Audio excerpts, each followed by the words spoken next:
Hey, what's up, everybody? Welcome to the Flame Entertainment and Sports. It's your boy Rob here. Hope everyone's doing good out there.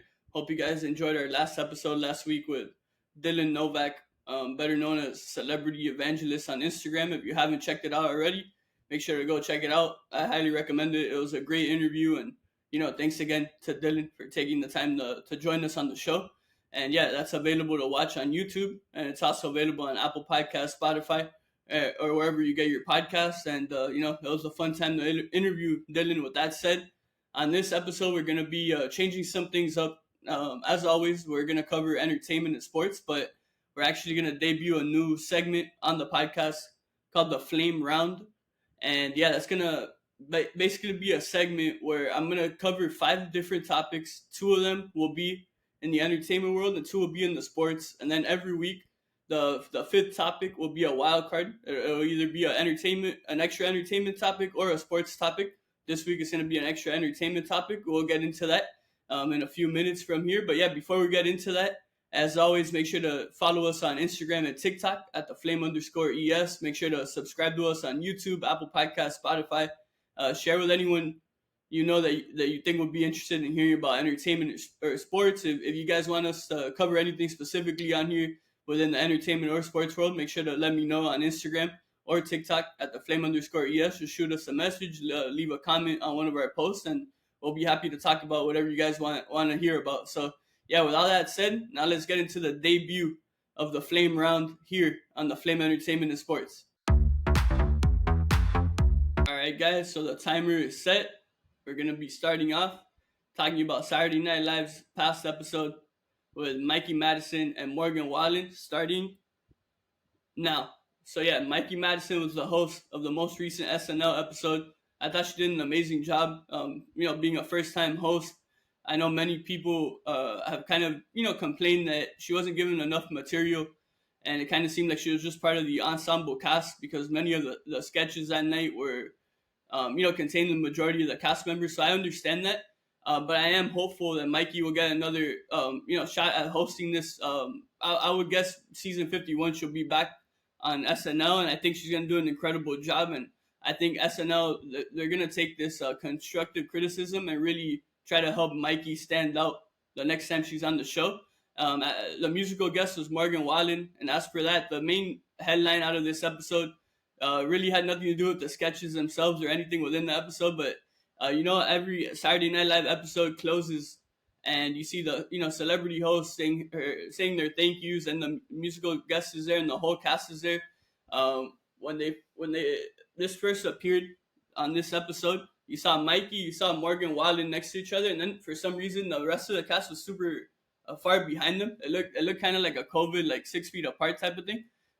Then Mikey, thanks everyone and says she had an amazing time. She thanks Morgan. And then immediately after Mikey's done talking, Morgan gives her, a little bit of like a side hug, and then he just like walks off the stage, rather than how people typically do. They just stay there and clap until the cameras are done rolling.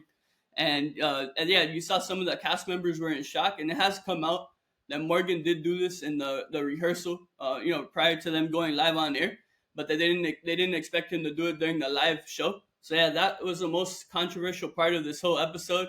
And honestly, it was super weird to see. I'm a fan of Morgan Wallen's music, but I feel like there's more to the story. But yeah, overall, I thought it was a pretty good episode, and Mikey Madison did a great job. There we go. All right. Now, let's move on to our second headline, starting now. All right, so the Miami Marlins are off to a shockingly amazing 4-2 start to begin the year. They opened the season here in Miami against the Pittsburgh Pirates. They won 3 out of 4 games, so they got their first series win of the year.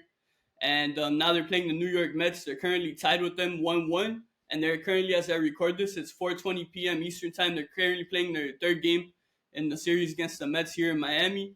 And, we're hoping that they're able to get the job done and pick up a second consecutive series win to start the season.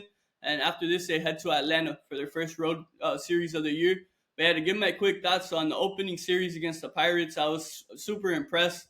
The Marlins, like I said, won 3 out of the 4 games against Pittsburgh, and something that's really cool, the 3 wins were all walk-off wins, and they're the first team since the 2003 Tampa Bay Rays to accomplish this feat. And yeah, I'm just super. What I love the most so far is that we're the youngest team in baseball, and we're showing such tremendous fight. And aside from the youngest players, we also have a rookie manager in Clayton McCullough. And what this team is showing so far, early in the season, is that they're gonna keep fighting no matter what, and they're gonna try to claw their way in there and keep going. And to me, um, uh, all I ask from my teams is to give it their all, and whatever the result is what it is. Obviously, we all want to win the championship, but at the end of the day, that's not always realistic. So as long as my teams fight, I'm super happy, and that's what the Marlins are showing so far in the early tenure of Clayton McCullough. And yeah, like I said, now they're tied 1-1 with the Mets, who the Mets are supposed to be a contender.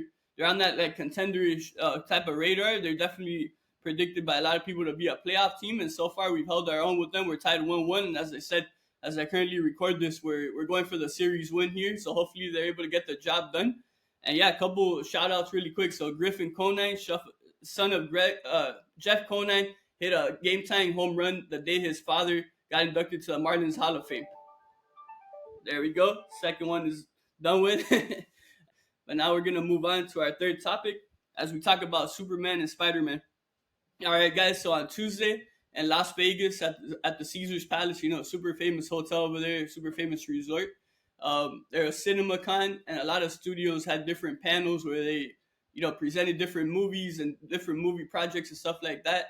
The first one I'm going to talk about is DC, as they presented Superman, which comes out in July with a whole new cast and a whole new reinvention by James Gunn, who's directed a lot of the top, superhero movies out there, including Guardians of the Galaxy. And the main reason I want to talk about Superman on here, here's a fun fact though, really quick. I've never watched any Superman movie. I know that might sound crazy. I feel like most people, even if you're not a superhero fan, you've watched at least one Superman movie in your life. But the main reason I want to watch this movie and talk about it is because the actress is playing Lois Lane, Rachel Brosnahan. I'm a huge fan of her. So that's literally the main reason why I'm interested in this whole Superman movie. But yeah, I know they showed like a quick little trailer for the people in attendance at CinemaCon. They didn't show it online. But I do want to shout out a YouTube channel here. I want to shout out the Cosmic Wonder because they did an amazing job of explaining what was shown in the Superman trailer. And then in Spider-Man, they actually announced the name for the forthcoming Spider-Man movie starring Tom Holland. It's called Superman: A New Day. And they showed a video message from Tom Holland. The director also came out and talked a little bit to the crowd there in CinemaCon. So yeah, these two superhero movies I'm super excited about. Overall, I'm not a big superhero guy. People close to me know that. But I am open-minded because I do love watching movies and specifically going to the movie theater. Superman comes your way in July. And then Spider-Man: A New Day is set to come your way in 2026. And with all that said, once again, shout out to Rachel Brosnahan. I think she's going to kill it as Lois Lane. And I can't wait to see Tom Holland come back as Spider-Man for the fourth time. All right, I'm getting better, guys, little by little, little by little. Now we're going to move on to our second sports topic, which is the Miami Heat, as they're currently on a 5-game winning streak, and away we go. So yeah, the Miami Heat right now, about 7 or 8 games left in the regular season. We're currently playing our best basketball of the season. We're on a 5-game winning streak. I'm recording this on Wednesday, April 2nd at 4:24 p.m. Eastern Time. Tonight, we have a tough test as we play a road game in Boston against arguably the best team in the league, the defending champion, and a team that's been dominating us as of recent in the Boston Celtics. And, hopefully we're able to go out there, show tremendous fight, and pick up our 6th consecutive win. I'm very much hoping that Andrew Wiggins will be available. He's missed the last 2 games, I believe, with a knee contusion type of injury. And I feel specifically in this matchup against such a big and tall team like Boston, we need our long, elite defender wing and Andrew Wiggins to, try to keep up with Boston's duo of Jaylen Brown and Jason Tatum. So I'm hoping that Wiggins is somehow able to, find his way on the court tonight. We shall see. Hopefully you guys are hearing this on Thursday. Hopefully, we're all celebrating and happy that the Heat were able to beat Boston and pick up their 6th straight win. And yeah, throughout this whole winning streak, in my opinion, the main recipe for success has been we've been finally able to get back to that classic Heat defense that we've all seen and we all love throughout all these years with Eric Spoelstra. When the Heat defense is elite, we're hard to beat regardless of who's on our team, regardless of our record. And yeah, with all that said, there's about 7 or 8 games left in the regular season. I believe we currently sit at the ninth seed in the Eastern Conference, and it's looking like we're either gonna finish 8, 9, or 10. There is a good chance. I'm feeling right now that we're gonna end up in 8th because, like I said, we're playing our best ball of the year, and then some of these teams that we're close with, like Chicago and Atlanta, they've been super inconsistent as of late.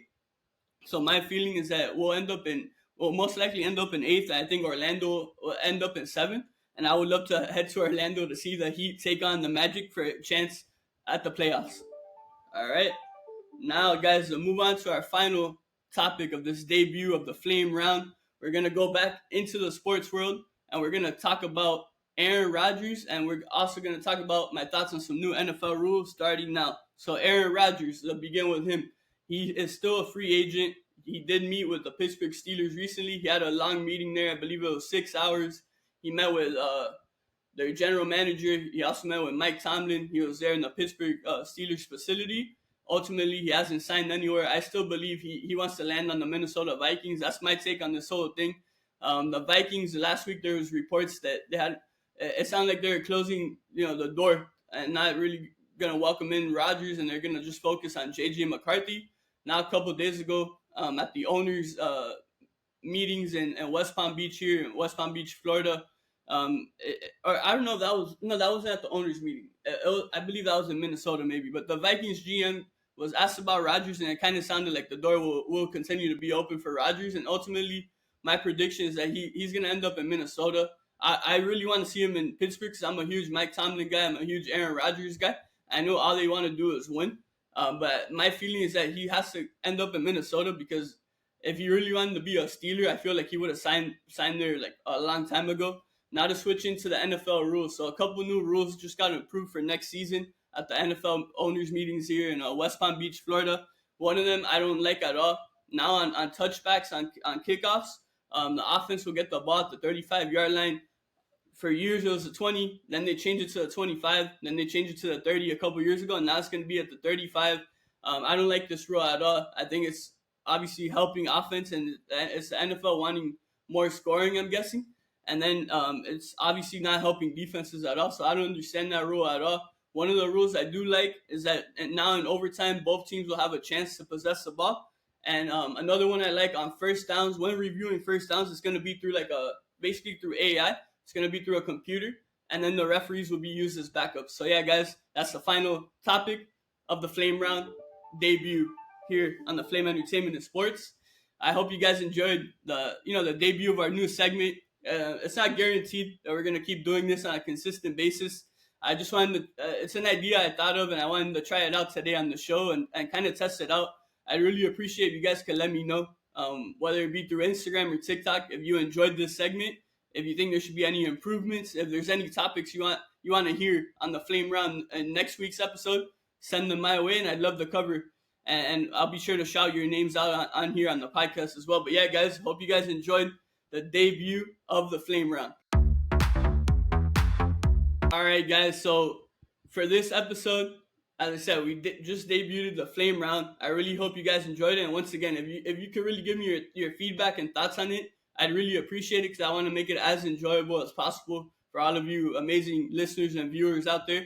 And now with that said, it's another new thing we're implementing. Look, this episode's kind of full of new ideas and stuff. I just kind of wanted to change things up this week. Now we're going to be transitioning into a quick little interview with Valerie Alden, who we've had on here a couple times. First time we had her on was to recap her experience at the Grammys meeting Taylor Swift.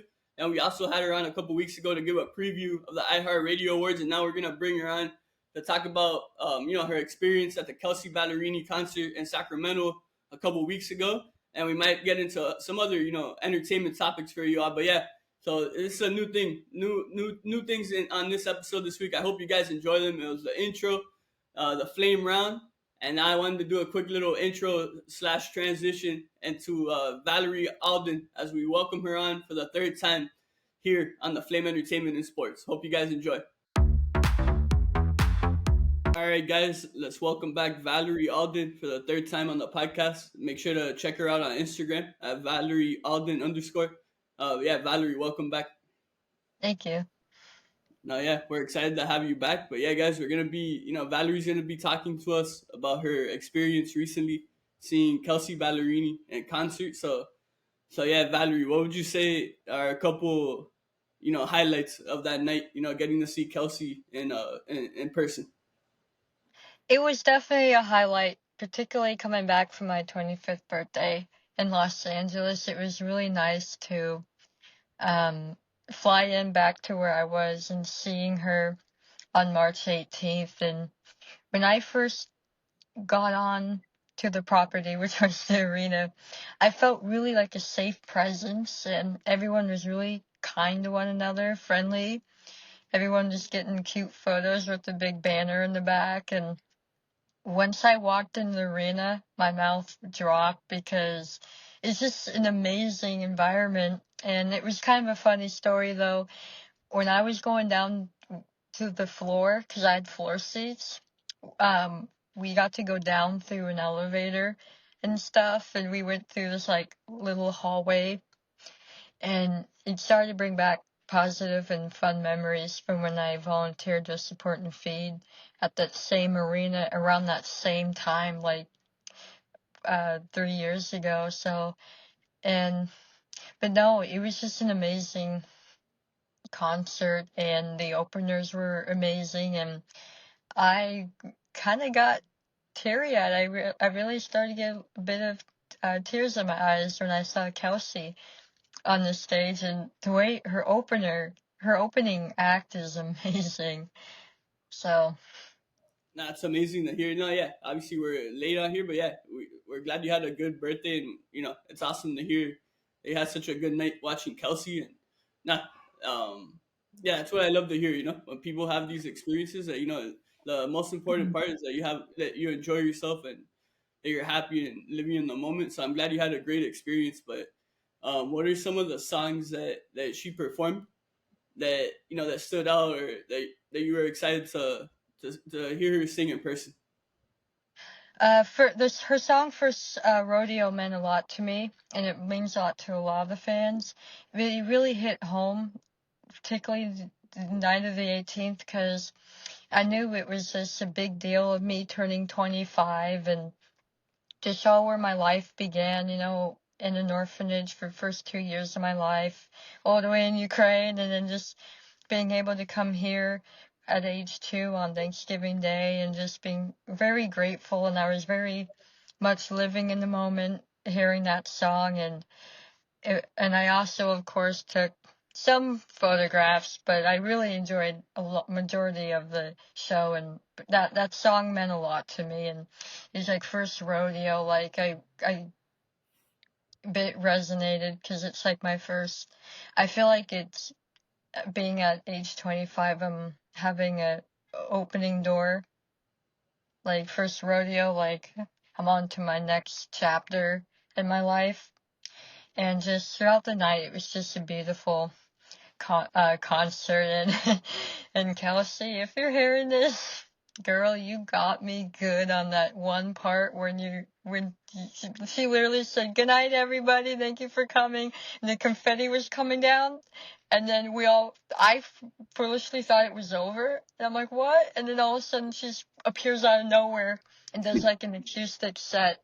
And it was just a really cute moment, her with her friend that was on stage, and it was just definitely a beautiful time. And I stayed out until 1:30 a.m. in the morning and saw her tour bus leave, so that was a bit worth it. And That's yeah. amazing. That's amazing. I'm glad you had that great experience. And nah, it is cool what you were saying about that song about rodeo. And no, you were talking about your story from when you're in Ukraine, and you came over when you were 2 years old. And no, you definitely have like an inspiring story that a lot of people should look up to. So we're blessed to have you on here to share your experiences and your story and everything.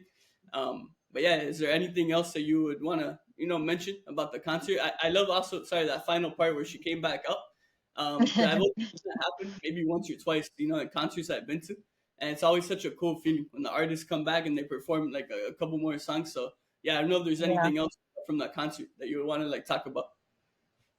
It was just really, really sweet. Like, there's a lot of little kids there, and I really noticed that Kelsea has a really good audience reach, where it's a lot of different age levels um to like older people, and then adults and young adults, to low as like little kids, like babies. And it was just really sweet that a security guard came around our area. It was giving us the long confetti strings, and I was really excited to collect some, and it was really special. Like, a lot of the little kids got some of the confettis, and I remember giving some a little bit to some little ones who were sitting around my area where I was sitting. So I was mostly standing, actually. But yeah, it was, yeah.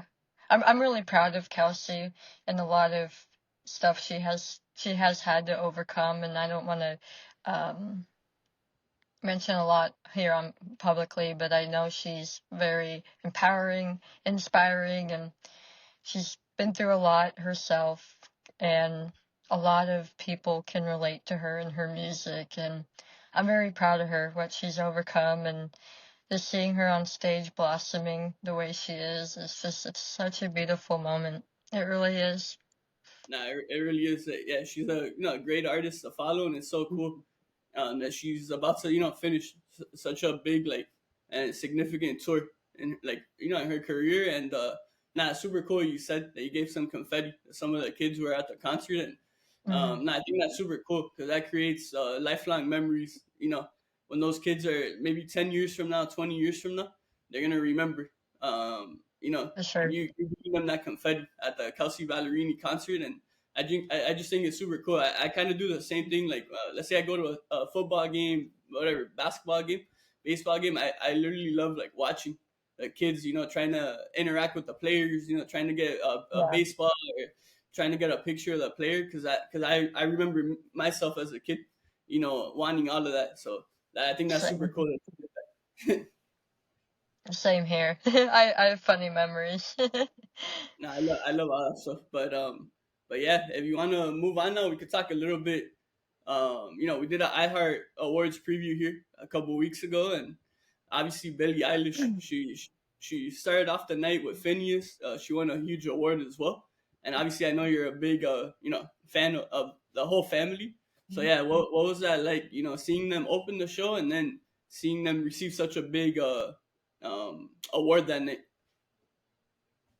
It was definitely a beautiful moment, and I was very proud of Billy and Finneas. They've worked really hard on this album and that specific song, Birds of Feather, and it was just a beautiful moment, and I was definitely screaming with excitement, yay!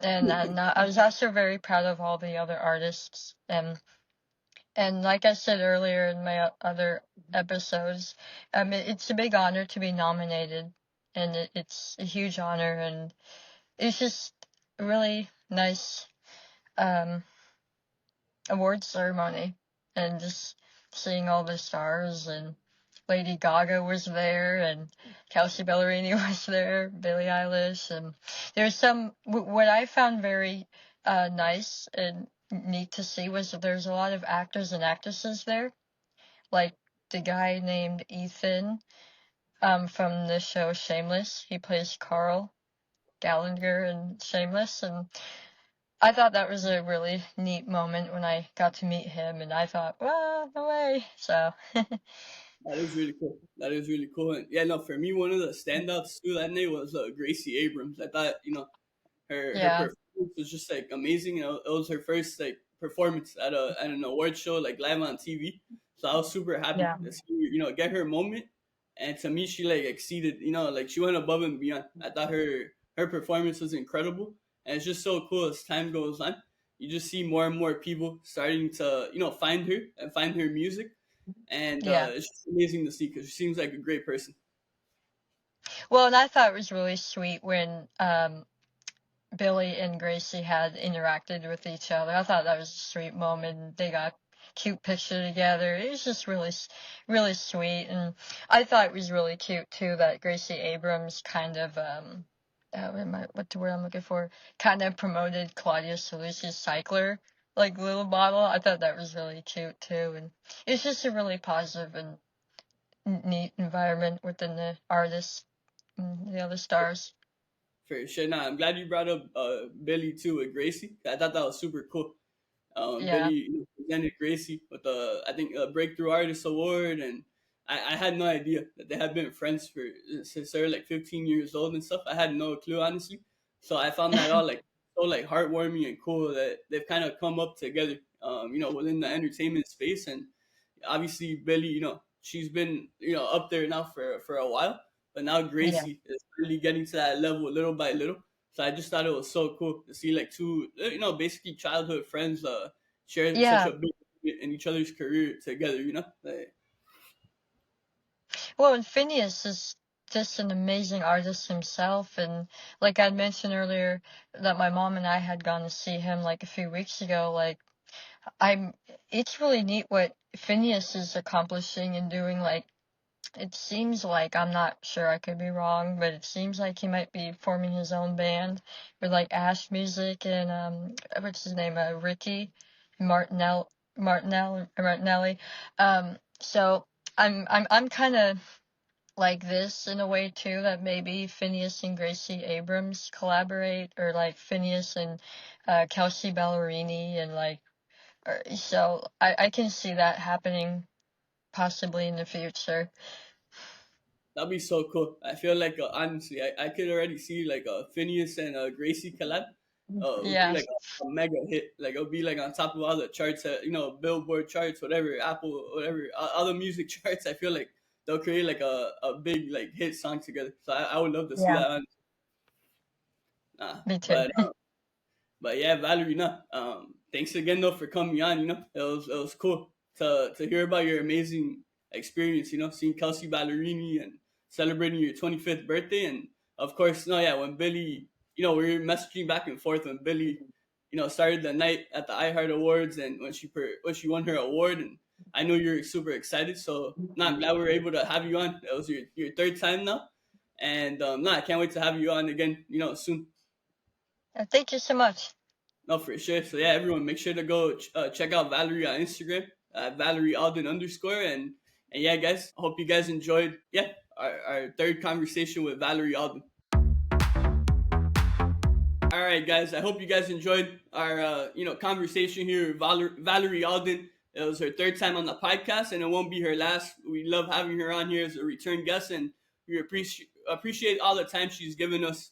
She's given us plenty of her time to come on the show and talk about different things within entertainment. We really appreciate Valerie. Make sure to check her out on social media and all that, and we hope to have her on again sometime soon. But yeah, guys, with all that said, once again, give me your feedback on the flame round, and give me your feedback on the overall structure of this episode. As I said, I wanted to try some new things out this week, kind of test some different ideas that I've had, and just change things up. So let me know if you like these changes, if you want to see any adjustments, if you want to see any topics covered, or if you want me to reach out to any specific people to come on the show as guests and get their expertise, whether it be in the entertainment world or the sports world. But yeah, guys, with all that said, also make sure to keep up with us on Instagram and TikTok at the flame_ES. Make sure to subscribe on YouTube, Apple Podcast, Spotify, or wherever you listen to podcasts. Comment, like, share with someone you think would be interested in hearing about any of the topics covered on today's show. And with all that said, till next time, everyone, take care.